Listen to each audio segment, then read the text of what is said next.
Hey, what's going on guys? My name is Jake from TodaysiPhone.com and here's your TIP Daily for August 7th, 2012. Okay, so not surprisingly today was filled with iPhone 5 news and leaks and concepts and rumors and stuff, so let's get started. First of all, I want to tell you guys about an awesome new iPhone 5 mock-up. Now these are coming from a website called nowhereelse.fr, and they've been pumping out some really high quality concepts based on the previous leaks and schematics and stuff. And these particular images are different because they don't just show the phone alone or like on a nice silver tail or something.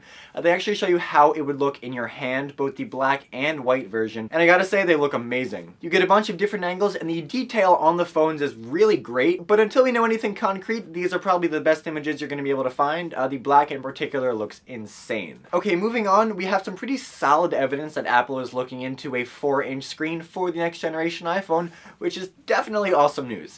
9to5Mac did some digging in the iOS simulator that's provided to every developer when they sign up, and they were able to get the simulator to run in the purported next generation iPhone screen resolution of 640 by 1136. Now this would be a Retina display that is no wider than the display on the current iPhones, but taller to accommodate a 5th row of icons on the home screen and a 4-inch diagonal measurement. Now 9to5Mac tested this resolution in the iOS simulator with both iOS 5.1 and the beta of iOS 6.0. Now 5.1 ran as expected with just 4 rows of icons spaced out a little bit more to fill in the extra space, but the iOS 6 software actually threw in a full 5th row of icons into the bigger screen on the virtual iPhone, which proves that Apple has at least been testing an iPhone with a bigger 4-inch screen. Okay, so now that we've talked about a few of the amazing features that the next iPhone will offer, how many is Apple going to sell?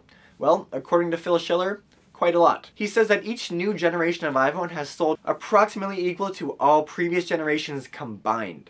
So if that works out with the iPhone 5 or new iPhone or iPhone 6 or whatever you want to call it, Apple should expect to sell somewhere around 170 million. That is a lot of iPhones. Now, of course, a trend like this cannot continue forever just because the numbers would get too astronomical, but the hype surrounding the next generation iPhone is definitely huge, so I don't think 170 million is out of the realm of possibility. Alright, well that's it for today, guys. Thank you very much for watching. Before we go, I'm going to leave you with a question of the day, and that is, do you think it's possible for Apple to sell 170 million new iPhones?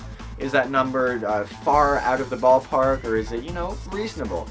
You can let me know in the comment section down below or hit me up on Twitter at TIP_Jake.